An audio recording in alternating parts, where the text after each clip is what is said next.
I grow organic blueberries, and I've only used a foliar fertilizer on this crop, yet I've had them tested and I've found I've got a residue of Fosetyl.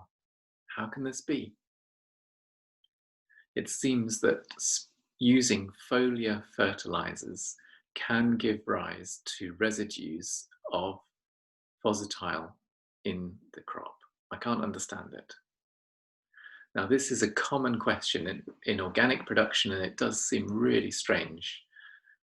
Fosetyl is an approved fungicide, and it breaks down very quickly into phosphonic acid. Now, when you test for Fosetyl, the residue definition, which means under the EU regulations, what the laboratories have to check for, includes Fosetyl, the parent compound, but also phosphonic acid and various other salts.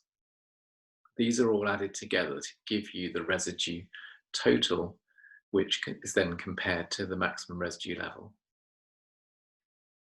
There have been some recent changes to the maximum residue levels. For many crops, they dropped really quite low for a period of time and have recently increased for soft fruit and top fruit and various other products. However, for things like apricots, plums, beans, asparagus, even bananas, they've remained at really low levels. So especially in these crops, you need to check what fertilizers you're using and if they contain any phosphonic acid. So how do you ensure compliance? Well, first of all, check what fertilizers have been used. Check the MRLs for those particular crops, and also check back if you've got any history of testing for Fosetyl aluminium. So what about residues in organics? Well, Fosetyl is not allowed as a pesticide, as a fungicide in organic production. And it seems that the use of biostimulants and various crop additions, sprays that are perfectly allowed as fertilizers in organic production could well be giving rise to residues. Now, the approach will depend on the organic certifier. They may decide that if you test for Fosetyl aluminium and you don't find any Fosetyl, then that's absolutely fine.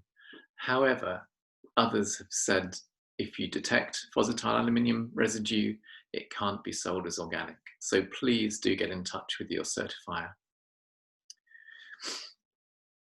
Now, various research has been carried out in Germany and elsewhere, finding that long-term application of Bordeaux mixture results in Fosetyl residue over a long period of time, even after you've stopped spraying it.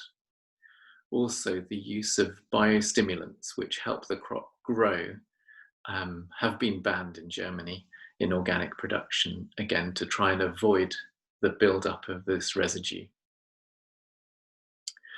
So I should mention that Fosetyl is not included in a multi-residue screen and needs to be asked for as an additional test at your laboratory.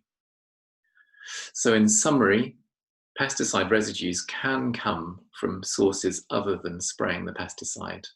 So it's really worthwhile checking not just what pesticides have been applied, but what fertilizers have been applied to your crop as well. Thanks very much. I hope this has been useful. If you'd like further information, do have a look at the website, psi-advantage.com, and there you can find out more about the pesticide residue training that we provide.